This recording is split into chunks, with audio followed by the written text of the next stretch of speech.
Good evening, ladies and gentlemen. Welcome to my TED Talk. I am your host, Nick Mancuso.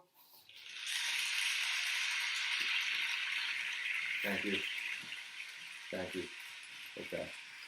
Tonight, we're going to talk about what social media's role is during an election. Are they educating us, or are they misleading us? First, we need to understand what the atmosphere for talking politics on social media is like.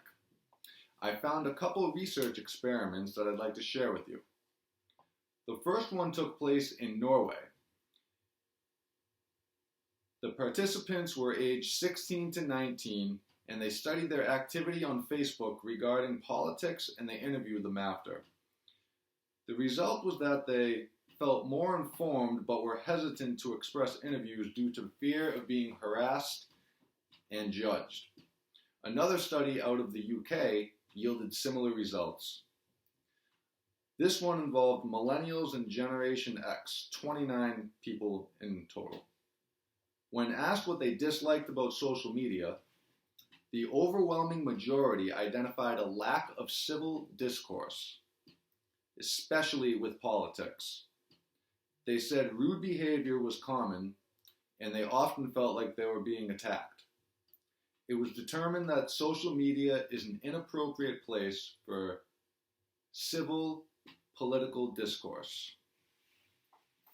So,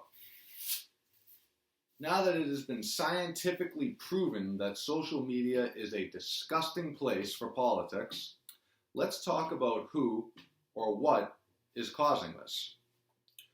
While I am unable to fully account for the human behavior aspect, I can tell you about something that is definitely contributing.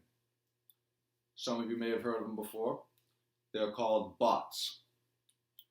A bot on social media is an account that is automated but poses as a real person. They're programmed by someone and are consistently being used to spread misinformation. That's right. So, we have tens of thousands of bots consistently posting fake news from media outlets in what is already a very hostile environment. All of this activity increases in the months leading up to an election, especially the month of the election. Maybe you're asking yourself, what elections? What type of misinformation? Where is it coming from? Well, let's look at an example. Labour is claiming that the Tories are going to do a trade deal with the US that will cost the NHS £500 million a week. That's an extraordinarily large amount of money. That's equivalent to about a fifth of what we spend on health. The US would have to do a trade deal with us where UK drugs costs go up 2.5 times to match what is currently paid in the US. And a British government would have to be willing to absorb extra costs of about £27 billion to the public purse. That's a pretty extraordinary claim based on a very extreme scenario. We think it's unrealistic. Labour are nonetheless repeating it heavily to their voters. You need to vote for the Liberal Democrats. Both the Liberal Democrat Party and the Conservative Party have been creating campaign leaflets that are dressed up to look as if they're local newspapers. We think that's misleading. We think it's trespassing on independent journalism, which is vital in an election campaign. And we think it's inappropriate for political parties to do that. Did that guy just say we should hold politicians accountable?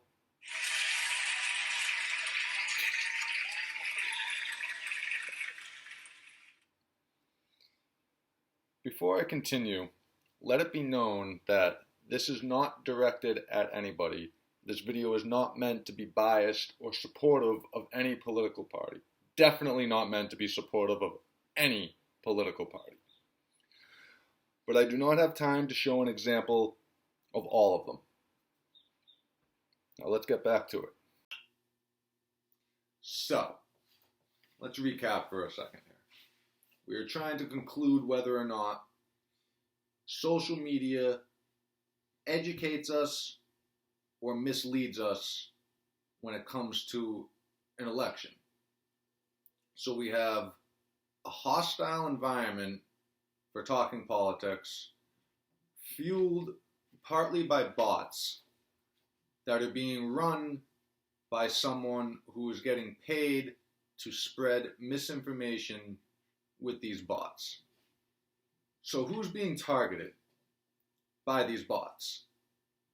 Turns out a study out of Italy's 2019 election revealed that it is conservatives that seem to be exposed to it the most, so naturally they'll be the group that believes it. There's more reasons for that, but for the sake of time, I'm going to talk about how this came to be, how we got here. Trust in traditional media all over the world is dwindling. It's been on the decline for a long time. And I think that's because a lot of the people have seen, likely through social media, or at least definitely the internet, who it is that owns these media outlets. And it turns out that there's only a few, and they own a lot of media outlets all across the world. It's also come to light that the owners are heavily affiliated with political parties.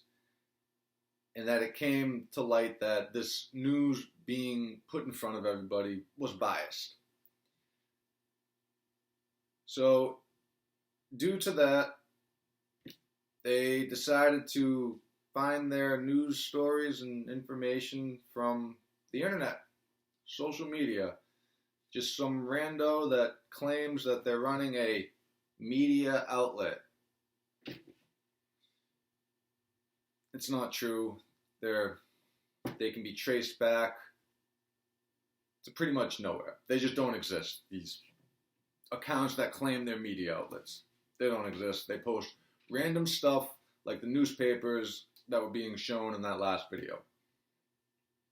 You know what? In fact, why don't we look at another example maybe of how a piece of misinformation is actually created, how easy it is, and just how easy it is for someone to fall for it.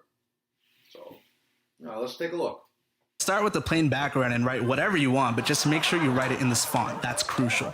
Now mention any religious text and talk about body, mind, spirit, or something like that. And make sure that you mention a Harvard scientist helped confirm ancient wisdom, because we love those headlines. Now make a diagram that looks scientific and religious at the same time and throw some Sanskrit on there. Don't worry about accuracy. Beautiful. Now mention some chemicals. I chose Kanye and Drake's name and made them look like compounds. It doesn't matter if they're real or not. Our uncles and aunties have PhDs in science, but that's no match for WhatsApp. Now it's imperative that you insult Western medicine and culture at this last part. You know the drill. 3 dots, 3 exclamation points, cite your sources, and make the image quality a little worse. And that is perfection.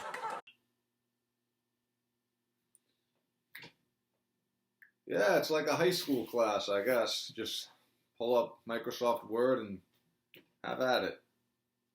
Anyway, let's talk about where education stands in all of this. Now, one would think that a college education might be helpful in being able to differentiate between factual information and misinformation. In Western Europe and North America, this proved to be true. It was senior citizens, immigrants, and less educated citizens that fell for misinformation. However, during the 2019 Indonesian election, it was found that the opposite proved to be true. In fact, people with an education out there were 63% more likely to believe a false story, about whoever it was at the time that was running for election. That's very interesting because it casts doubt on the belief that a college education may be helpful here. In some parts of the world, apparently it's not. Now, what happened in Indonesia, the man that lost the election, one could argue that it was due to a deep fake video that was released of him. It was of him saying offensive things about people, but it wasn't him.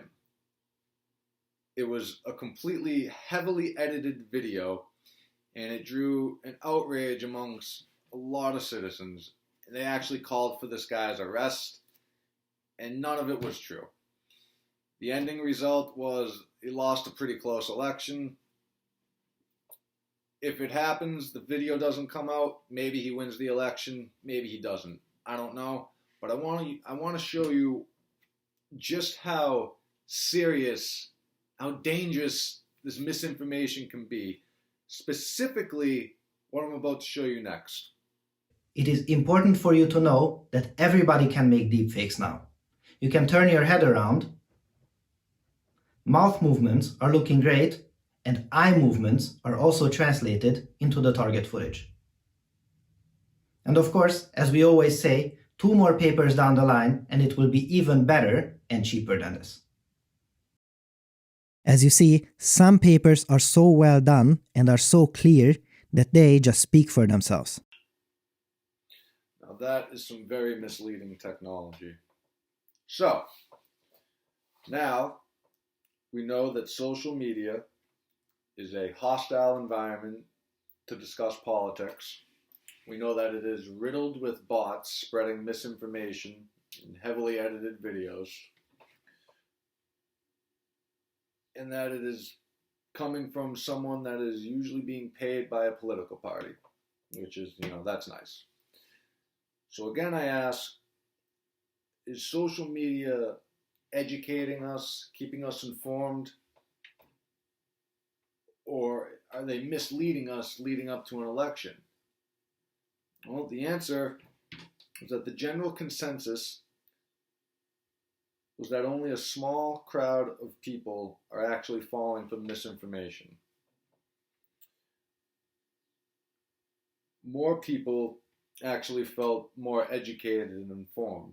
The teens from Norway in the beginning, the millennials and Gen Xers from the UK. So, my personal thoughts are that it ultimately comes down to whether or not you want to be educated and informed, or you want to be entertained by conspiracy theories or articles with mildly interesting titles that are false. But I also think that people are going to continue to seek alternatives to traditional media through social media for a variety of reasons, such as... Hi, I'm Fox San Antonio's Jessica Headley. And I'm Ryan Wolf. Our greatest responsibility is to serve our Treasure Valley communities, the El Paso, Las Cruces communities, Eastern Iowa communities, Mid-Michigan communities. We are extremely proud of the quality, balanced journalism that CBS 4 News produces. But we are concerned about trouble and irresponsible, one-sided news stories plaguing our country. The sharing of biased and false news has become all too common on social media. More alarming, some media outlets publish these same fake stories without checking facts first. The sharing of biased and false news has become all too common on social media. More alarming, some media outlets publish these same fake stories aren't true without checking facts first. Unfortunately, some members of the media use their platforms to push their own personal bias and agenda to control exactly what people think. And this is extremely dangerous to our democracy. this is extremely dangerous to our democracy. This is extremely dangerous to our democracy. This is extremely dangerous to our democracy. This is extremely dangerous to our democracy. This is extremely dangerous to our democracy. This is extremely dangerous to our democracy. This is extremely dangerous to our democracy. Thank you for coming to my TED Talk.